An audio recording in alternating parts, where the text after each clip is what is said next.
Rádio Bandeirantes. Boa noite pra você que é doido, obcecado, roxo, maníaco, pirado, maluco, alucinado, sem noção, tarado, fissurado, aloprado, louco, varrido, doente, fanático por futebol. Estamos começando o nosso programa com meia hora de entrevistas, músicas, filmes, hinos, livros, curiosidades do futebol do passado e do presente, futebol do Brasil inteiro. Futebol é com a Bandeirantes. Fanáticos. Na esquerda, quem cruzou sozinho, passa que eu vou fazer, toca na área, passa essa bola!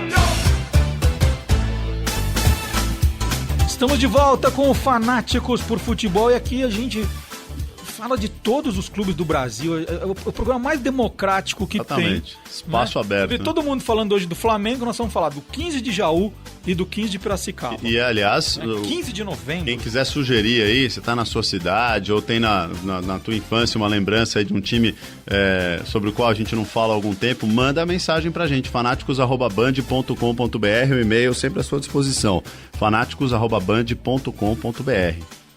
E é o seguinte, nós vamos agora entrevistar o historiador, professor, radialista e narrador Alberto Simões, que está terminando aí um livro que promete, hein? Almanaque do São José Esporte Clube, e é com ele que nós conversamos agora. Boa noite, Alberto. Boa noite, companheiro. É uma alegria muito grande poder falar com você, rapaz. Olha, em primeiro lugar, parabéns, né? Ficamos sabendo que no último dia 25 você foi empossado membro da Academia Joseense de Letras. Parabéns. É com trabalhos ligados a futebol também ou você atua em outras áreas literárias, Alberto? Olha, o Marcelo, essa minha inclusão na Academia Joseense de Letras está ligada diretamente à literatura esportiva, que praticamente inexiste aqui em São José dos Campos. Agora, é claro que eu tenho também um trabalho feito, publicações como educador, professor de história, né, historiador, durante um longo tempo de trabalho aqui em São José dos Campos, né? Agora, eu devo muito mais àquilo que eu tenho feito em favor do esporte, com 2 publicações já sobre o São José Esporte Clube. Não, então parabéns duplo, né? Você merece, né? Não é toda hora que a gente tem uma notícia como essa. Esse almanaque do São José é um desses 2 ou esse já é o terceiro? Não. Os livros anteriores diziam respeito mais à fase, digamos assim, de vitórias, de conquistas do São José. Uma coisa muito mais simples, né? De 150, 200 páginas. Esse almanaque agora, que eu pretendo lançar até o final do ano, na primeira semana do mês de dezembro, se tudo correr bem, ele já tem 400 páginas. É uma história que vem desde 1933, quando o São José foi fundado, com o seu primeiro presidente Galiano Alves, até o presidente atual, eleito no mês passado, o Robertinho da Padaria. Robertinho da Padaria? É o nome do presidente do São José, sabia? Ele é dono de uma padaria, imagino. É lógico, e é vereador na cidade. O nome dele é Roberto da Penha Ramos, mas não é conhecido por esse nome, não. Se não falar Robertinho da Padaria, ninguém sabe. Conhece. Muito bem. E como foi a fundação? Já nasceu com que nome? As cores são as mesmas? Conta um pouquinho dessa fundação em 1933. Pois é muito, muito pertinente e interessante a sua pergunta, porque o São José tem 2 fases, né? O meu primeiro livro chamava-se Esporte, Formigão e Águia. Por quê? Nos primeiros tempos que eu chamo no livro de futebol romântico, de 1933 até 57, que é a época do amadorismo, o São José era conhecido como esporte. Eu vou assistir um jogo no campo do esporte e tal. A partir de 57 para frente, quando entrou no futebol profissional, passou a ser conhecido como Formigão do Vale, né? E depois de 1976, quando passou a ser conhecido como São José Esporte Clube, e em 80 ganhou o apelido de Águia do Vale. Em 76, o São José mudou de nome, mudou de cores e tal, mas a tradição não se muda, continua a mesma coisa. Tanto que a Federação Paulista de Futebol, em 77, ela manteve o São José na mesma divisão. Existe uma ata, sabe, Marcelo, uma ata de fundação de um novo clube em 1976. Mas, na realidade, foi só pro forma, né? Para fugir das dívidas, tal, escapar, se desvincular dos problemas anteriores do antigo Formigão. São José foi fundado de uma dissidência com outro clube da cidade, que ainda existe até hoje, mas não pratica futebol hoje, que é a Associação Esportiva São José, grande time de basquete hoje, disputando e é campeão paulista. E daí para frente foi só futebol. São José hoje é só futebol. Era alvinegro no começo, né? Era alvinegro, uma camisa parecida com a do Santos, aquela listrada, né? Camisa de listas verticais. Era alvinegro. E o distintivo em forma de pizza, né? Esporte Clube São José. Agora mudou tudo. O distintivo é uma engrenagem e as cores da camisa azul e branca. E quando é que as cores foram mudadas, em que época e por quê? As cores foram mudadas a partir de 1977, quando o clube mudou de nome e passou a representar a cidade, as cores da cidade. Essas cores são as cores de São José dos Campos, da engrenagem de São José dos Campos.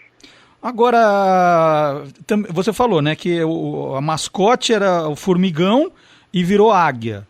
Exato, né? O mascote era o formigão, porque aqui era uma cidade que tinha muitas formigas, muito formigueiro, né? E as formigas eram usadas pelas cidades vizinhas aqui de uma forma depreciativa contra o São José. Contam que quando o São José, por exemplo, amador, tempo do amadorismo, ia jogar em Taubaté, os taubateanos colocavam formigas nos vidros, em vidrinhos, para jogar as saúvas nos jogadores do São José quando eles entrassem em campo. Isso é uma lenda que acontece registrada aqui. Agora um presidente que é dono de uma padaria, com aquele monte de sonho, aquela coisa de creme, podia voltar ao formigão, né? Pois é, rapaz. Olha a ideia. Né? É uma ideia. Ele deve fazer uns doces bons na padaria dele lá. Mas você sabe que quem homenageou o Formigão recentemente, rapaz, foi o Roque Júnior, né? Que ele fundou um clube aqui, Futebol Clube Primeira Camisa, e o símbolo é formiga, numa homenagem alusiva, inclusive, ao antigo Formigão do Vale. Certo. Agora não tem mais jeito, é águia, que simboliza a garra e a força do São José. E tem muita águia por aí? Não tem águia nenhuma, rapaz. Não tem águia nenhuma. Isso é muito engraçado. É interessante. É.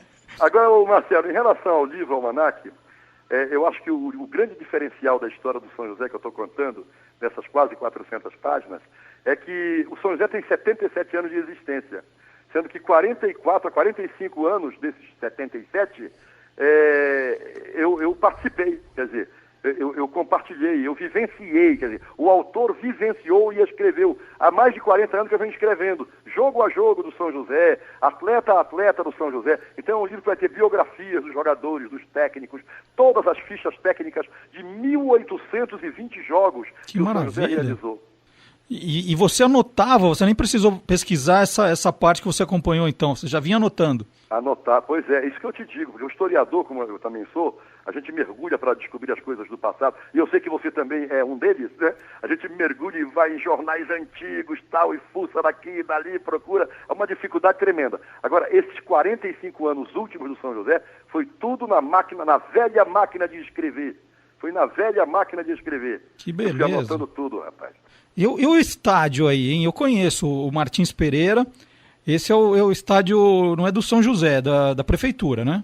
Porque ele era do São José. Ele foi construído em 1970, inaugurado em 70, na gestão do presidente Mário Ottoboni, né? Mas em 76, a crise que acabou levando o São José a mudar de nome, mudar as cores da camisa, também fez com que a prefeitura entrasse para evitar um leilão, que chegou a ser marcado, leilão do estádio. O prefeito, na época, Edinardo José de Paula Santos, adquiriu o estádio para a municipalidade, junto com a Urban, uma empresa que está ligada à prefeitura, a urbanizadora municipal. Aí o estádio passou a ser municipal depois de 1977.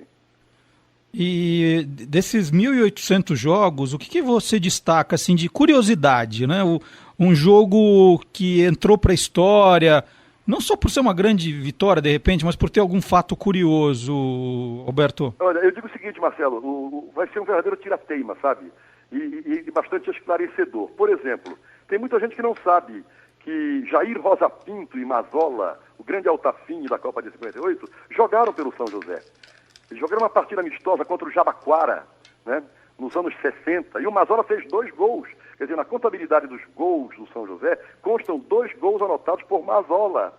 Tem muita gente que não sabe que o Rivelino, grande Rivelino, jogou pelo São José, o Tupanzinho, aquele velho Tupanzinho do Palmeiras, o Zé Mário, o Pinóquio do Vasco da Gama. Então, você sabia que o Luciano do Vale e o nosso querido companheiro... O Luciano do Vale jogou pelo São José? Não, jogou pela Ponte Preta. Olha só. Mas uma partida contra o São José. E do outro lado estava o Juarez Soares.